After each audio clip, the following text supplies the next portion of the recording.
Pensiamo ai nostri fratelli sgozzati sulla spiaggia. A church of martyrs. Pope Francis speaks of the Ethiopian Christians murdered for following Jesus. Farewell to a shepherd.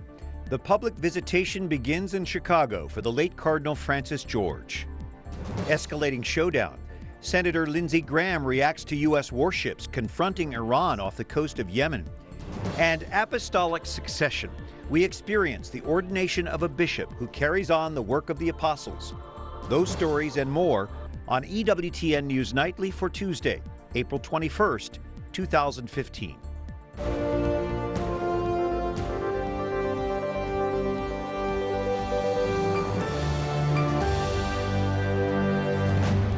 Good evening from Washington. Thank you for joining us. I'm Brian Patrick with your news now. Senate leaders reach a deal today to move a human trafficking bill forward. It had stalled for weeks over abortion funding language.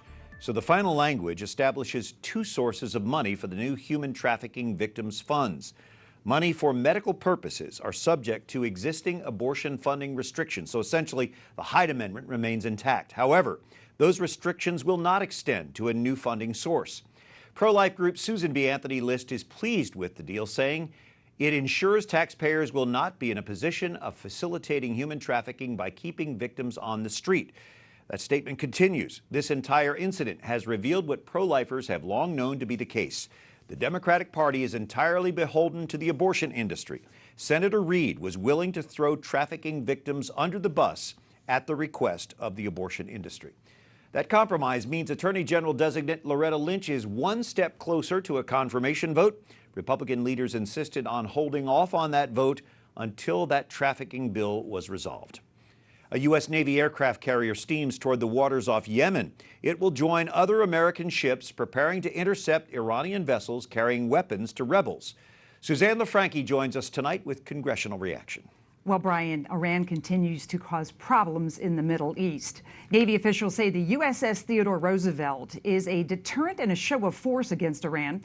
The expanded Navy presence comes just as negotiations resume. Nuclear talks this week in Vienna.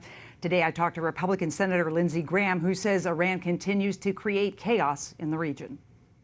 What you see in Yemen is an effort by the Iranians to test us. I'm glad our Navy is over there to intercept these ships, because if they can resupply the rebel forces, this war in Yemen will continue to spread. We had a pro-American government in Yemen. The Houthi rebels have now taken over the capital, have driven the government out.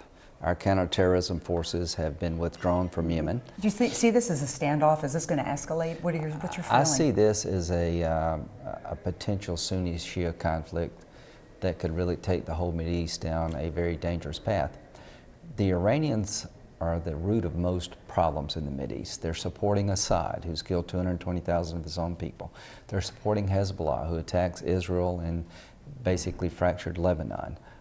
They're in supporting Shia militia on the ground in Iraq that's destabilizing Iraq. Now they have supported a group of the Houthis who have taken down a pro-American government in Yemen. And at the end of the day, they're trying to develop a nuclear capability, which would throw the whole region into a nuclear arms race.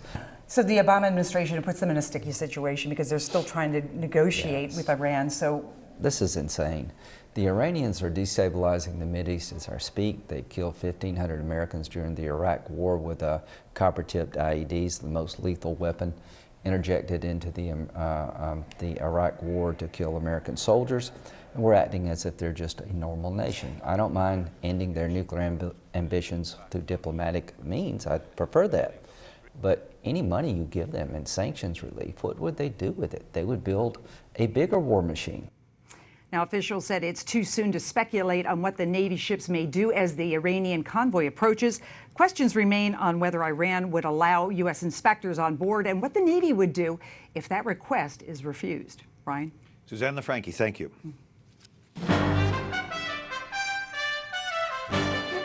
Some of the other stories our EWTN News Nightly team has been covering in today's world.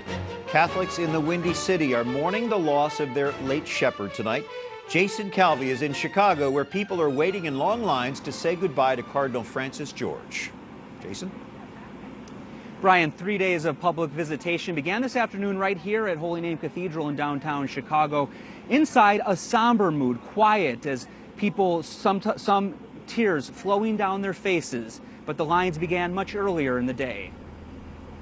The long lines formed long before that. All morning, a line of people waited to get in. The first person in line got here at 5:45 this morning. They waited outside on a windy, cold Chicago day. Chicago police escorted the hearse to Holy Name Cathedral this afternoon. Clergy served as pallbearers, bringing the body of Cardinal George inside. And then around 2:30 Central Time, Chicagoans one by one started coming forward, many touching his body, the hands that used to shake, the hands that brought them communion and blessed them.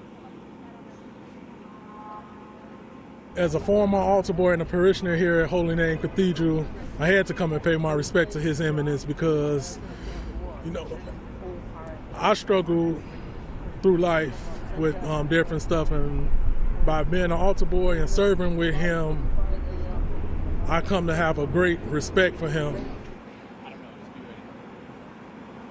People will continue to pay their respects this evening. Priests and seminarians will have a service, and the public viewing goes until 11 tonight. Tomorrow, visitation continues. Then Wednesday night up until Thursday morning, all-night vigil for Cardinal George with his funeral right here noon in Chicago at Holy Name Cathedral. Brian? All right, Jason, we'll look forward to your continued coverage. Thank you. The judge in the Boston Marathon bombing trial tells jurors to keep an open mind in deciding the sentence for convicted bomber Johar Tsarnaev. Tsarnaev will either spend life in prison or face the death penalty for the 2013 bombings that killed 3 and injured 260. The death penalty vote must be unanimous by the jurors. People opposed to the death penalty protested in Boston today. The sentencing phase of the trial could last 4 weeks. Defense lawyers portray Tsarnaev's older brother as the mastermind of the bombing plot. Prosecutors insist the brothers played equal roles. They plan to call injured victims as witnesses in this phase of the trial. The United Nations Refugee Agency today says more than 800 migrants drowned in a weekend shipwreck off the coast of Libya. This is the deadliest incident on record in the Mediterranean. Only 28 survivors were rescued. They were looking really fragile in a way. They were looking around. I had the feeling that they feel like lost, you know. It's something, they have been really through a huge tragedy. Meanwhile, the Italian Coast Guard continues rescuing hundreds of migrants trying to cross in ships that aren't seaworthy. All 446 people aboard this leaking ship were saved. The Coast Guard also saved another 600 migrants in 6 separate rescues Monday alone.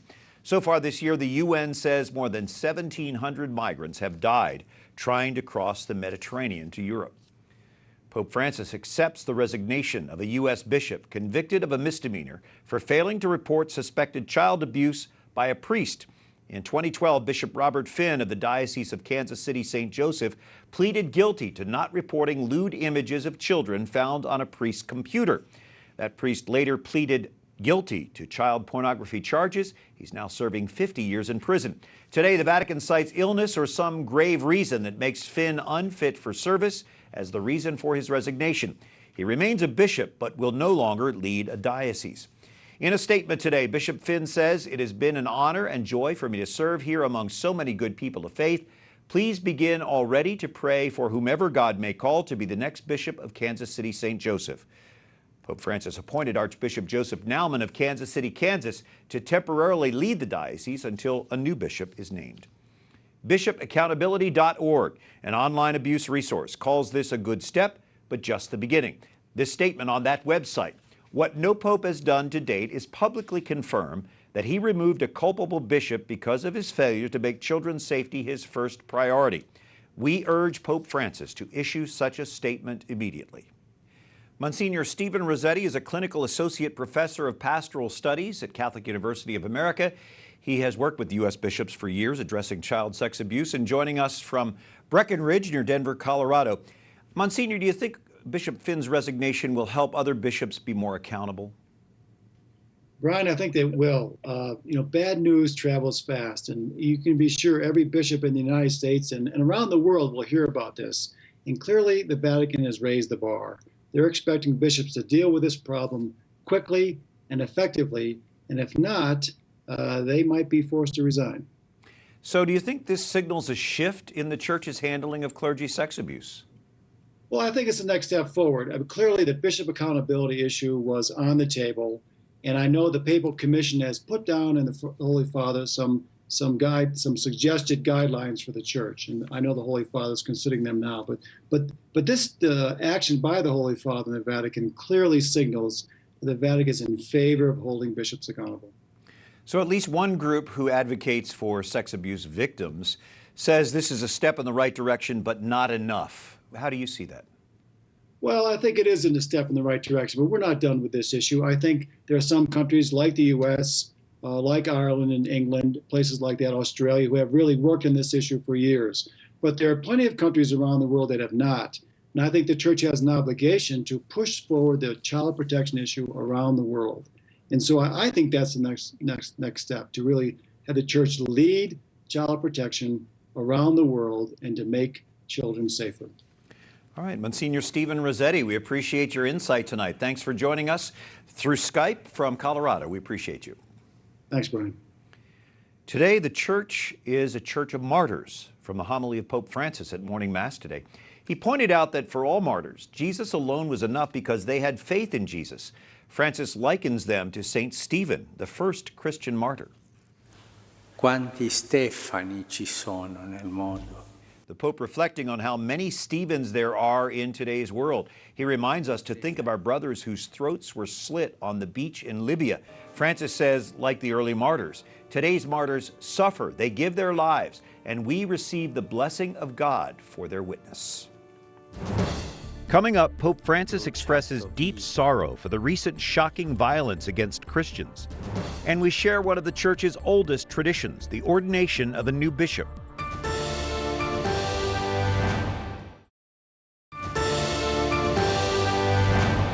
A timely tweet from the Pope's Twitter feed ahead of Earth Day tomorrow. He said, "We need to care for the earth so that it may continue, as God willed, to be a source of life for the entire human family." Thank you for joining us on this Tuesday evening. I'm Brian Patrick. They are successors of the apostles. They are our shepherds. Tonight, we look closely at the role of bishop in the Catholic Church. Wyatt Goolsby sharing one of the oldest traditions of our church, the ordination of a bishop. Wyatt? Brian, when most Catholics think of a bishop, they probably think of the mitre they wear on their head, the pastoral staff they carry, but there's a lot more involved. When a priest is ordained a bishop, he takes on a whole new set of responsibilities. In the church, an ordination mass for a bishop is a joyful occasion. Here in Washington, seminarians, deacons, priests, nuns, and the lay faithful fill the Cathedral of St. Matthew. Father Mario Dorsonville is being ordained an auxiliary bishop. He'll be helping Cardinal Donald Worrell in the Archdiocese. At first, the Mass looks like any other. That is until after the Gospel. Would be for the greater good of the clergy and the faithful. Today, Pope Francis' representative, the Apostolic Nuncio, confirms the Holy Father's approval of the ordination. After an examination, the soon-to-be bishop prostrates himself as a sign of humility before God. Then comes the laying on of hands. To become a bishop, you must be blessed by at least 3 other bishops. Then, the gospel is held over his head, asking the Holy Spirit to bless him. After an anointing with chrism, the new bishop receives 3 items: the ring, a sign of fidelity to the church; the crozier, a reminder for him to watch over the flock; and the mitre, a bishop's hat. Cardinal Donald Worrell says together these rituals connect the present to the past. When Christ founded his church, when the Father sent Jesus to redeem us, and he chose 12 and sent them out, and they made sure that they had successors, and that's continued for 2,000 years. Mario Dorsonville says those traditions, along with the support of his brother bishops, will help him live his vocation. I was blessed by the presence of so many priests in the Archdiocese. I'm sure that the prayers will continue to help me through the path that we have to undertake now that I'm ordained a bishop. In Washington, Wyatt Goolsby, EWTN News Nightly. Thank you, Wyatt. Egypt's ousted Islamist president will spend the next 20 years in prison. The Egyptian criminal court sentenced Mohamed Morsi and 12 others in connection with the killing of anti-government protesters in 2012. That conviction can still be appealed. Today's decision underscores the downfall of Morsi and that once powerful Muslim Brotherhood in Egypt. They rose to power in the 2011 Arab Spring uprising, but the military overthrew Morsi just 2 years later. Pope Francis expresses concern and sorrow for the shocking killings of Ethiopian Christians in Libya. In a message to the Orthodox Patriarch of Ethiopia, the Pope states, "It makes no difference whether the victims are Catholic, Copt, Orthodox, or Protestant.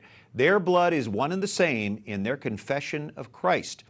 The message continues, "I address my heartfelt spiritual solidarity to you to assure you of my closeness in prayer."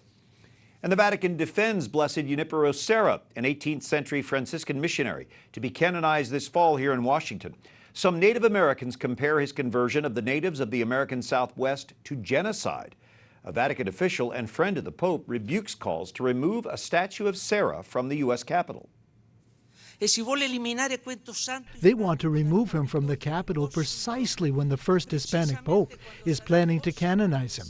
Let's say that it would not be an extraordinary welcome from a country that claims to be an example of multicultural welcomes. Pope Francis expedited the missionary's cause and plans to canonize Father Serra during a Mass at the National Shrine here in D.C. September 23rd. Msgr. James Cecchio, Rector of the North American College, joining us from Rome. And Msgr. Cecchio, Father Serra is a very controversial figure. Is that unusual for a prospective saint? I don't know if there's too much that's not controversial these days, huh? Even saints end up being controversial. I think it's happened before. You know, we've seen it with other people that have gone through the canonization process. Even St. John Paul II, people raised objections. So I don't think it's anything unusual, to tell you the truth. Are there glaring misconceptions about Junipero Serra, and what would you like people to know about him? Well, the reason that I think he's being canonized, that we've heard, is his heroic virtue, obviously. The work he did in evangelization is incredible, and he's a great example. Obviously, they're having this conference here at the seminary here in Rome, the North American College, and having the Pope come for Mass during the conference. And the whole idea is that he's a great role model for our seminarians in regards to evangelization. He really spent himself, after the example of Christ, for the work of the kingdom, for spreading the gospel. So he certainly is someone who gave his all. You read his life story about the sacrifices he made. It's incredible. It's a great inspiration to us priests and the men here, and to all of our people at home. So that day of reflection is in early May. What else is planned besides Mass with the Holy Father? We're having some conferences in the morning. We'll meet from 8:30 to 12. 8:30 to 11:30, I think it is, the conferences will take place, and it'll be the priests here from the seminarians and priests from the North American College and our graduate house, the priests, American priests who work for the Holy See, who live at the Village Church. Our religious sisters that work here also will come. And then we have the prelates, the American prelates from the city coming, along with the president of our Episcopal Conference and the president of our board. So there'll be various talks in the morning on the life and virtue of Junipero Serra and why he's worthy of our emulation and worthy of becoming a saint. And then at the end of that, we'll have the Mass. And of course, we're in Rome, so we'll have a good pranzone afterwards, too. Why is this canonization of Father Serra so significant for the Church and our nation? Well, I think the Holy Father intended to do something good for our country in giving us someone that we could emulate in carrying on the new evangelization in our country. Junipero Serra is a great example for us all. He did so much, not just for the Church and the work of evangelization of the Church in the West Coast and down in the Southwest, but also in establishing our country in the West Coast, you know, the foundation of communities out there, the founding of the great cities, what became our great cities on the West Coast. So he's really done much for us. The Rector of the North American College in Rome, Msgr. James Cecchio. Thank you for joining us. Thank you, Brian. God bless. Up next, Liverpool, England keeps the Titanic's legacy alive more than a century after its sinking. And the UK's Queen Elizabeth turns 89 today.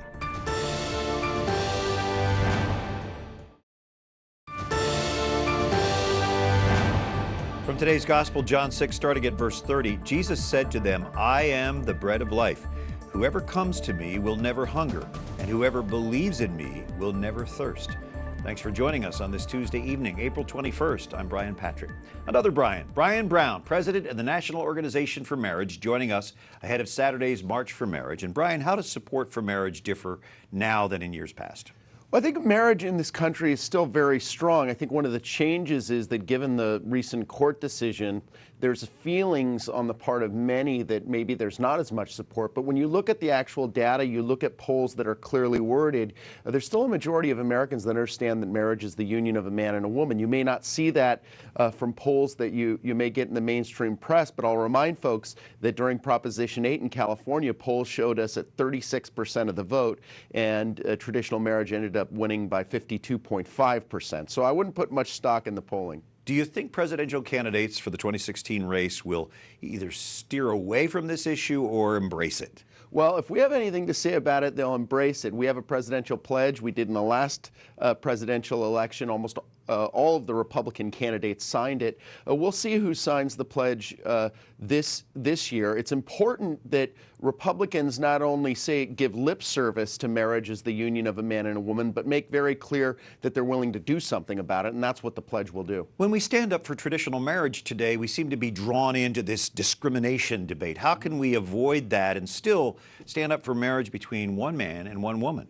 Well, we always have to proclaim the truth in love. That's our number one mission. But I have to say that in this culture right now, if you stand up and proclaim the truth in love, you'll still be labeled with discrimination and hate. And it's not true, but that shouldn't be something that silences us. That's one of the reasons why these epithets are hurled, is to try and silence us, and we can't have that happen. What is your hope for the March for Marriage here in D.C. this weekend?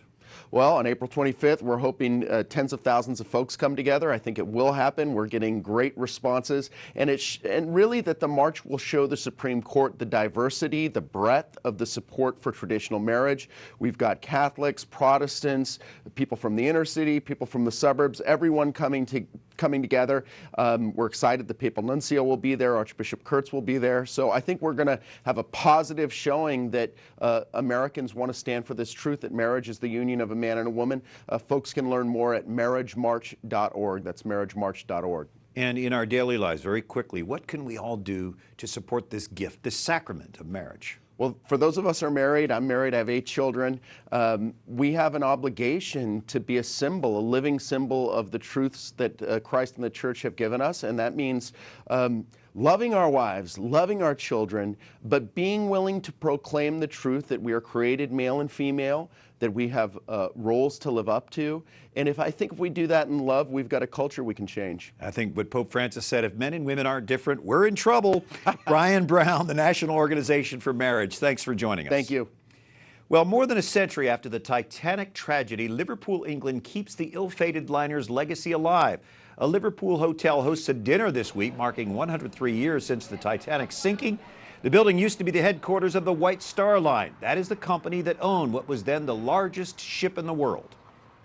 The idea for the Titanic was born on this very floor, on the right-hand side corner.